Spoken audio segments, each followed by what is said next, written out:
Good day, children. Today in this video, we will see the poem The Echoing Green by William Blake. The poem The Echoing Green by William Blake is written in the appreciation of nature in simple terms. The poem is narrated, which is told by a young child who is playing in the park. Now let's see the poem. The sun does arises and make happy the skies. The merry bells ring to welcome the spring. The skylark and thrush, the birds of the bush, sing louder around to the bell's cheerful sound, while our sports shall be seen on the echoing green. So what does the poet says in the first stanza? The poet says that the sun rises and makes the skies happy. That is, when the sun arises, light spreads across the sky, making it look beautiful and fresh. So the sun is making the sky look beautiful and fresh. Next, he says that the merry bells ring to welcome the spring. Merry bells, here it refers to church bells, which ring in the morning. Yes, they are merry because they welcome the beautiful morning of spring. The skylark and thrush and the birds of the bush sing louder around to the bells of cheerful sound. So what is that skylark and thrush? It's a type of bird. It's a kind of bird. Okay. They're singing louder to the sound of the cheerful bell. Okay. Next, the skylark and thrush fly high in the air, while the birds of the bush like sparrow remain near the ground. Thus the poet says, all the birds also sing in the spring morning loudly, which adds to the joyful sound of bells. In simple words, the creeping of all the birds and the ringing of bell welcome the spring. So the poet is describing that the creeping sound of the birds and the bells and the church bells bring a beautiful spring morning. Okay. And what else? While our sports shall be seen on the echoing green. What does this mean?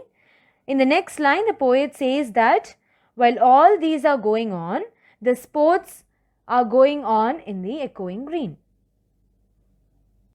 In the poem, we come to know that the speaker is a child who is playing with others in a green park, which is echoing.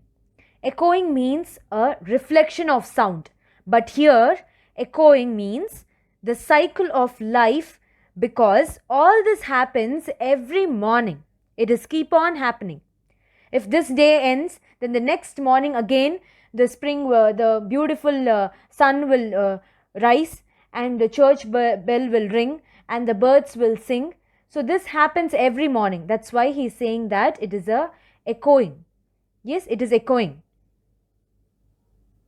Old John with white hair does laugh away care, sitting under the oak among the old folk, the laugh of our play.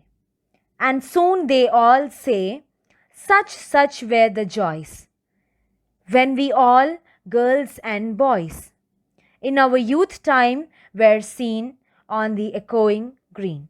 In the second stanza, the poet is saying that the child says, okay, the speaker, the child says that old John with white hair laughs away care.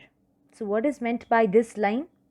Old John simply refers to an old man, and white hair depict his final years of life because he is old. Yes. And laugh away means forgetting the problems of life, being happy and laughing. Yes, he is forgetting all his problems in life and he is being very happy and he is laughing.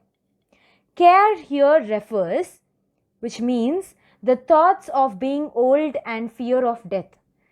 Yes, thus, just listen, thus the line mean that John, who is an old man with grey hair, is also in the park, and is laughing without caring about his old age and approaching death. He is not worrying about his death.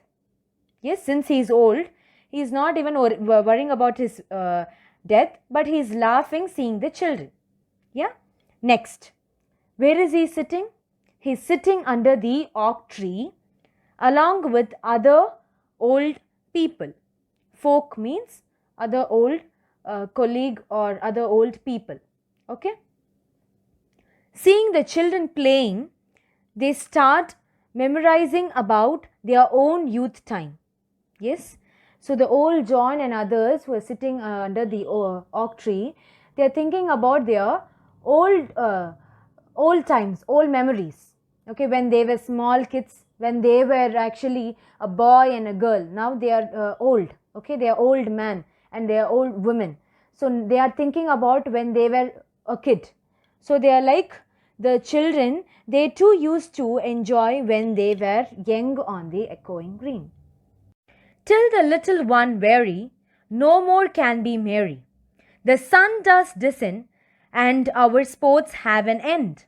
Round the laps of their mothers, many sisters and brothers, like birds in their nest, are ready for rest, and sports no more seen on the darkening green. So what is the poet saying in this stanza? In the last stanza, the poet is saying that the children get tired and no one can enjoy.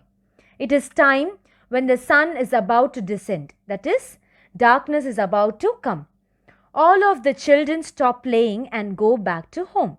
They refers to brothers and sisters, sit in the lap of their mothers like the bird chicks flock around their mothers in the nest. It's time for their rest as it is night now. Hence, on the darkening green, no playing of children is seen. Unlike other two stanza, this stanza ends in darkening green because it is the end of the day. About the poet. So he is William Blake, 1757 to 1827. Poet, he's a poet, he's a painter, he's an engraver and visionary. Visionary means thinking about or planning the future with imagination or wisdom. Yes, William Blake worked to bring about a change both in social order and in the minds of men.